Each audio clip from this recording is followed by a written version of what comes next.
It's Mazzy here, and here's the state of my record collection 2021. What the fuck does that even mean? This is going to be one of those videos that's a little unusual, but I really enjoy these videos, and if you're going to continue on, you do too. But it's not just a showcase of a bunch of records, although I will be doing that. And it'll be totally loose and totally improvised, which all my videos are for the most part. But this was influenced by two videos. First, Alan, his channel is Static Traveler in the United Kingdom, started this.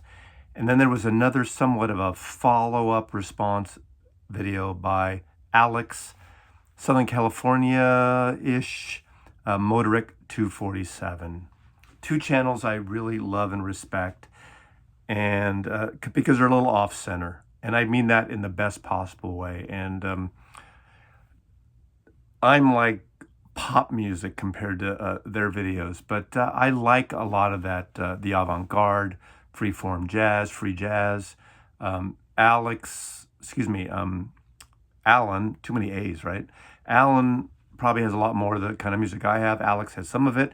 I've picked up some amazing records that Alex 247 has suggested over the last several years. But what this is sort of talking about our collection,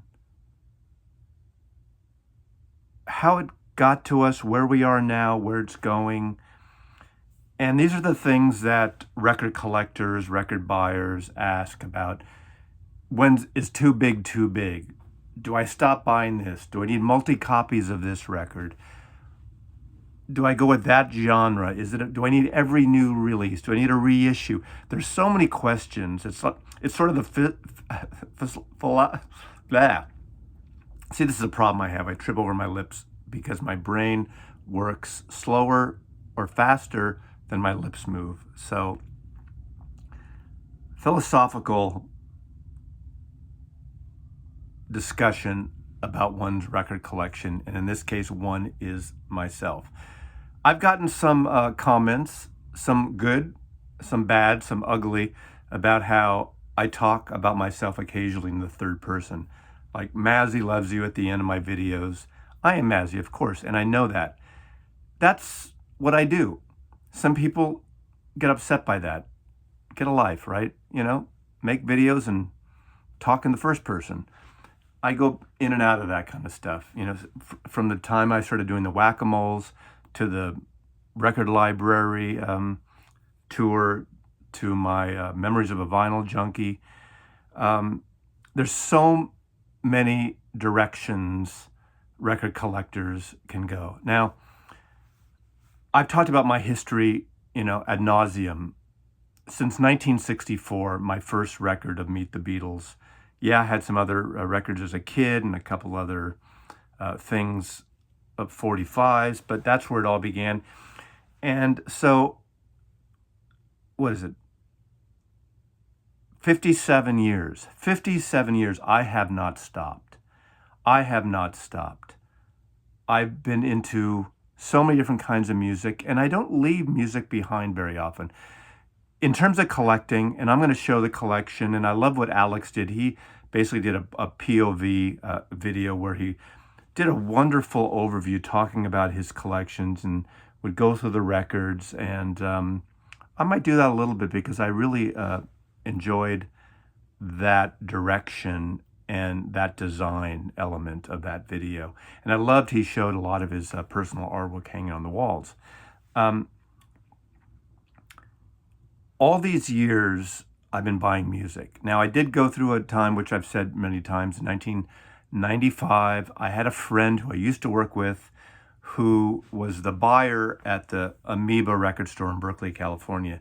And this was before they opened the infamous Haight Street store in San Francisco, and obviously before they opened the store in Los Angeles. And he came over as the buyer, and I sold him 2,000 of my albums. I had about 5,000 then because I was in the record business. I got a lot of promos. I collected a lot. So I sold him, not quite half my collection, 2,000 albums for $2,500.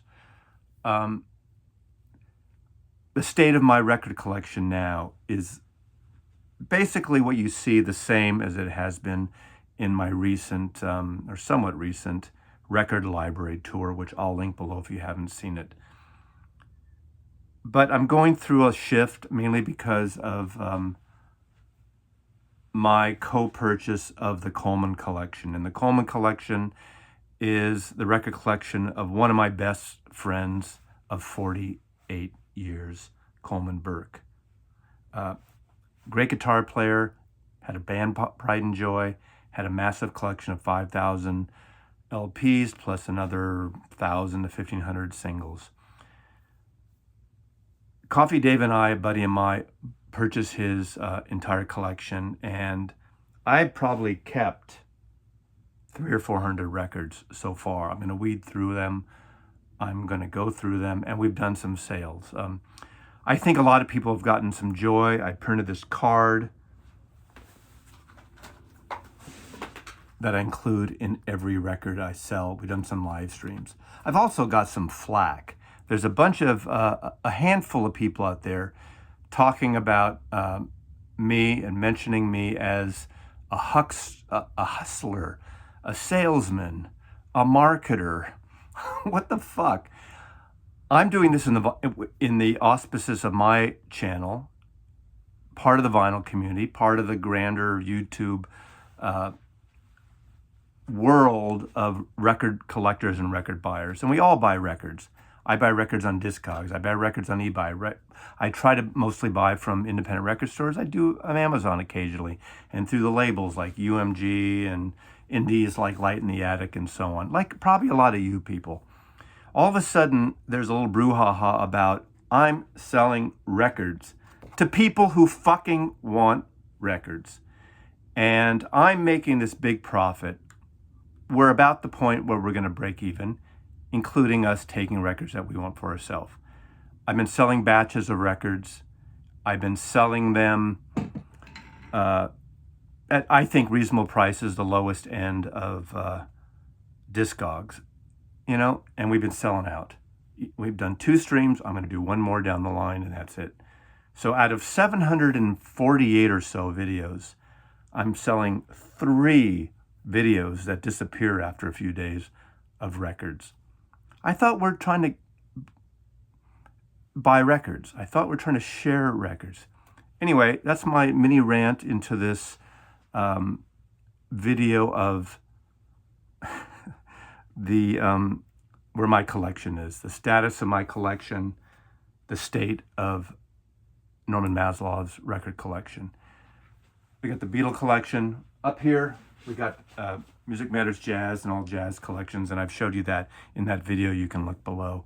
And every record that I've given away, and I probably have given away 200 records to people I know, some to some viewers. Some viewers I added an extra LP or 2 or single, and we included this card talking about Coleman. This means a lot to me.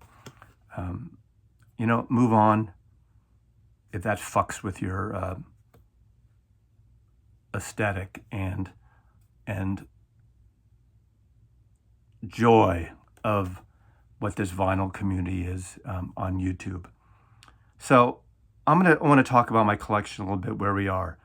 I'm going to talk about some of the Coleman collection that I incorporate. I'm looking at a wall right here. 4 rows of books. I have a Beatle book collection, and over the next week, I'm going to be boxing these up, putting them in boxes temporarily in my office on the other side of this wall, and eventually some shelving there, and these will live there. And this is going to be the first 2 or 3 rows, the Coleman collection, commencing with the Coleman Soul collection, another video that I shot of all these great Motown stacks, Philly International soul records from Coleman Burke. I love that I'm the caretaker of this collection. I love that with the permission of Coleman Burke's sister, we're able to pass on and sell, in some cases, a portion of this collection to people. Again, people I feel should get them if they want to. Another thing, just to go back to that, because it's kind of, you can tell, it's this whole like conversation of this has affected me somewhat. When we did these live streams, we're showing you the exact record that that you're going to buy if you decide to buy these records. In Discogs, you see basically a stock photo of a cover. You can maybe have asked the person to send you something. I'm showing it to you. I'm telling you about it. I'm getting it to you. And these have a history. Maybe that doesn't matter to a lot of record collectors, but to me it does, and to some of you who have purchased these records, it does. And if that's not your thing, I totally respect that. So a good portion of the Coleman collection will live separately on this wall, although I'm going to pull out my soul records from my main wall here. I don't separate my soul records now. They're mixed in with rock, folk, country, and my soul records there are going to be mixed in with Coleman's collection here. Let's go through this a little bit, and I'm just going to talk about where I am right now. I have several of these records up against the wall, these rows of records that were from the Coleman collection. I've showed you this on several videos, and I just want to go through.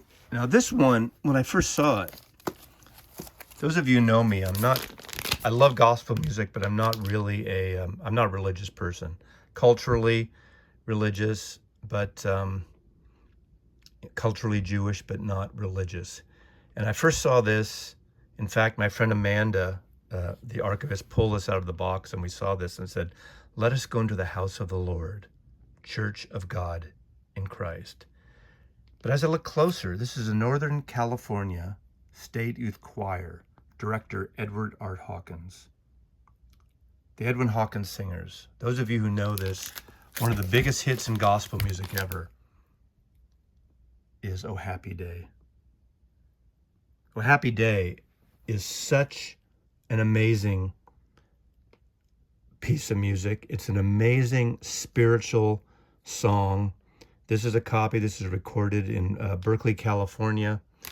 And Coleman had two copies, one really roughed up, and this is kind of the copy.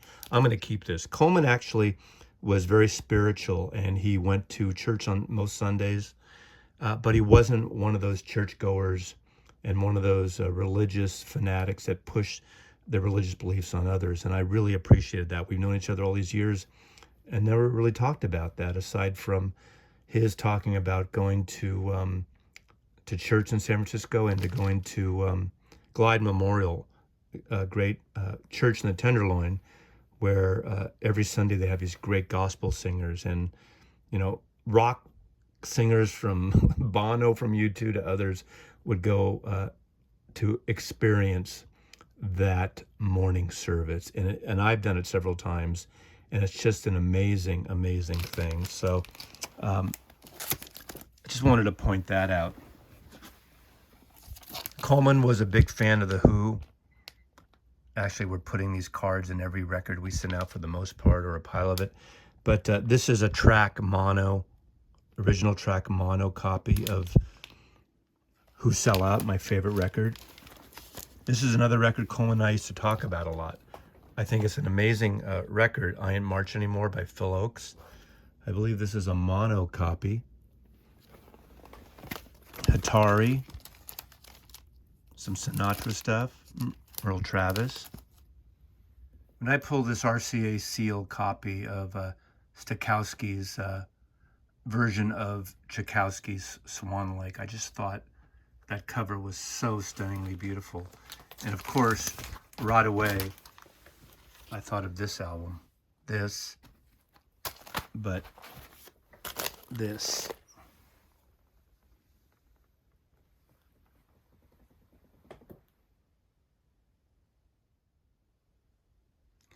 When's enough enough?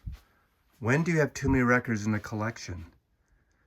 I've discussed this before, and I get people writing me, making comments, even emailing me saying, "Mazzy, when do you have time to listen to all those records? Why does anyone need all those records?" And The thing I respond to all the time is that, to me, this room is a record library.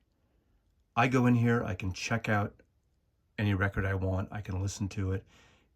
I want it there when I want to listen to it. I'm not a streamer. I might go through collections and, listen to Crosby and Nash on ABC Records, the label I worked for. I might want a Decemberist record. I just got this from the Coleman Collection, a Monarch copy, original mono of the first Doors album, Mono Monarch, and it sounds fabulous. Sometimes I just want to go old school. And when I was a kid, listening to these Dave Clark 5 albums, ironically, pulling this out right now reminded me, the very first rock concert I ever went to was the Dave Clark 5 at the Circle Star Theater. It's the south of San Francisco in San Carlos. What I'm making this video today is the birthday of Leonard Cohen, a favorite of mine up to the end. What a great man in a hat. What a great album. Songs from the Road, Live. Came down from the mountain because his son was sick, and turned out his manager had stolen all his money, so he went back on the road and actually became more popular than ever. I talk a lot on my channel about Rycooter, Chavez Ravine, a record by Rycooter, like a historical piece about when Mexican migrants, their homes were bulldozed to make room for Dodger Stadium in Los Angeles.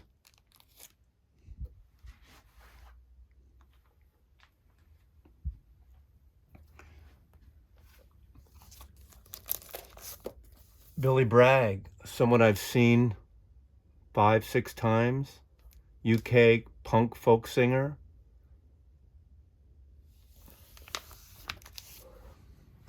When do you stop?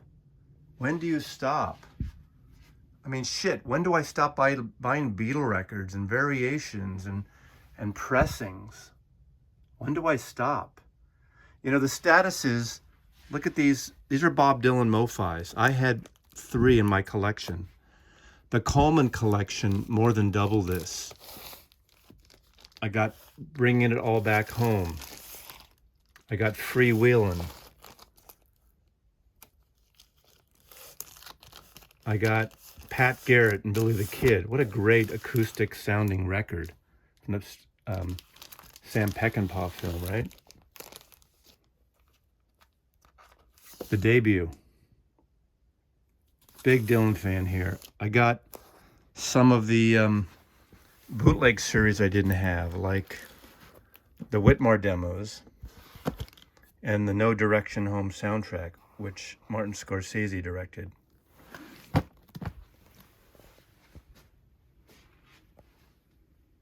When do you stop? When does it all end? Again, going about selling Coleman's collection, I hope to gosh that someone takes my collection. I'm almost 2/3 of the way inputting my collections into Discogs. I still have a long way to go, especially with these new editions. My son, my friend, the archivist, several other friends will have access to that. I hope people I know get a part of this collection, whether they sell it on YouTube, whether they sell it on Discogs. The easiest thing for them to do would be taking this collection and selling it to some used record store. And that may happen. That's the easiest. They'll get a lot less money. Who knows who's going to get the records? Even if they did sell it through YouTube and sales like I did, doesn't mean that they're going to know the person that buys it, but people will get an opportunity to get some good records, hopefully for a reasonable price. This is a great collection. I really feel fortunate enough. And the input of Coleman's records have added a lot to it. These are just some jazz records that were in the Coleman collection. I think I showed these in another video. After Midnight, an original Capitol mono record. What a great fucking record this is, the trio. Around Midnight, mono. Duke Ellington, Ray Brown, Pablo Records. Dave Brubeck, Red, Hot, and Cool, and Brubeck, Jazz, Go to College. A nice kind of record. Nina Simone sings Ellington. This is a record that I just love. This is Paul McCartney in Youth, The Fireman, the third of a trilogy of his Ambient, but this is the one that's actual songs. I bought this for Coleman as a gift, so it's bizarre it coming back to me. And I want someone to have this who really is going to appreciate this record at some point, because I already have a copy. Great songs. I think it's Paul McCartney's best song in the last 30 years. Electric Arguments, The Fireman. Some other Beatle records. I have so many Beatle records that I'm going to, put some more packages together. I mean, my collection just has grown, and I'm at a point that I don't even really feel the urge to buy anything new right now, at least. Of course, that'll fade. I tell you, this has been going on for the last 2 months. When Coleman's sister first approached me about this collection, I didn't approach her. I knew Coleman was dying. Coleman had a brain tumor, inoperable cancerous brain tumor, and we lost him. And Dave and I went down and actually bought his collection, packed it up with my friend Brooks, and brought it here. It's been exhilarating. It's been exciting. It's been bittersweet. It's been sad and joyous at times. And if you know what I mean when you think of all the great things about music and what music can bring, this has been an unusual, rare opportunity. If you've been watching my videos for a while, I did a video about another friend of mine that died about 19 months ago. It's my friend Vernon, who hired me at a record store when I was 19 years old. He died, and his record collection ended up he had probably more records than Coleman, probably about 8,000 records. He was in the record business up until 8 years before he died. And his records just basically got ditched to some store. Now, there's nothing wrong with that. The store has got a great collection of promos and originals and a lot of roots and bluegrass, a totally different collection than Coleman's. But I've showed this record, Genevieve Waite, who was married to John Phillips for some time, of the Mamas and Papas, and Vernon and I used to play this in the store. It's a hoot. It's a really kind of campy hoot. Loudon Wainwright. But Vernon's collection basically just, in a way, disappeared into the ether. And I'm so happy that that's not what's happening to this collection. So that's not really a state of my record collection, but it's an overview of where I am right now collecting records, where I am right now in this library with the additions of the Coleman Collection, with the additions of the records that come in, it seems, weekly, daily sometimes, weekly, a lot.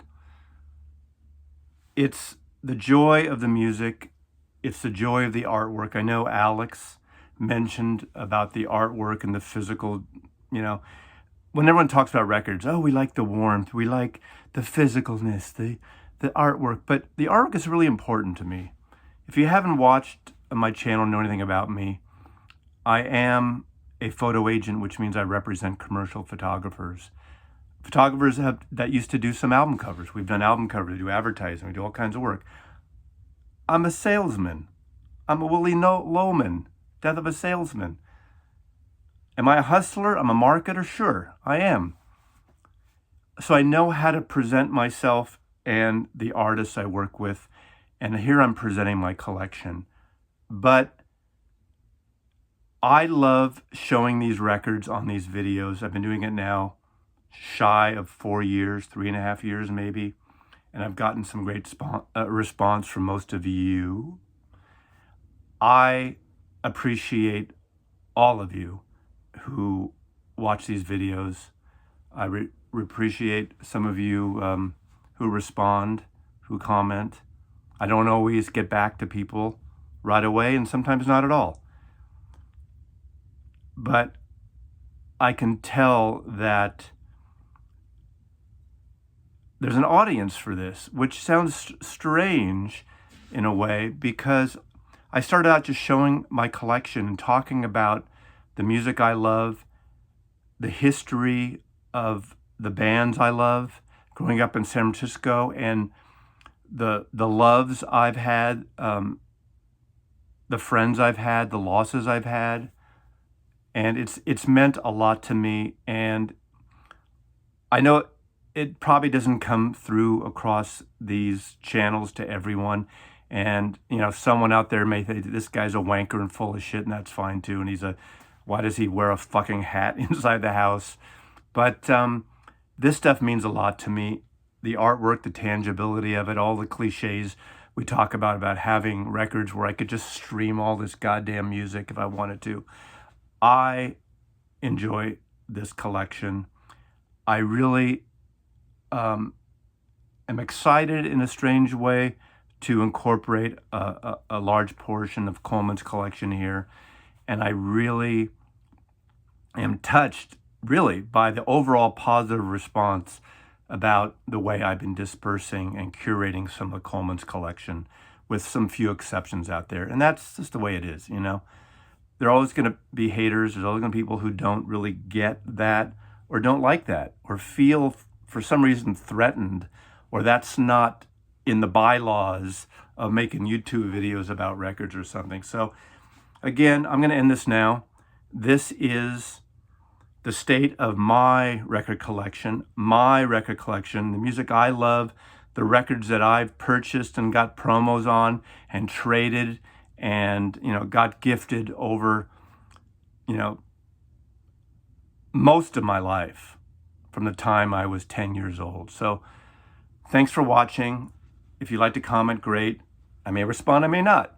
But enjoy this music. And this, in a way, is, again, a hybrid of the state of my collection, a memories of a vinyl junkie, no random whack-a-moles this time, and a toast to my friends Coleman Burke, Vernon McNamara, who I've lost within the last 2 years, who were big friends, big influences on my musical life, on my record collecting life, and my friendship. So thanks for watching.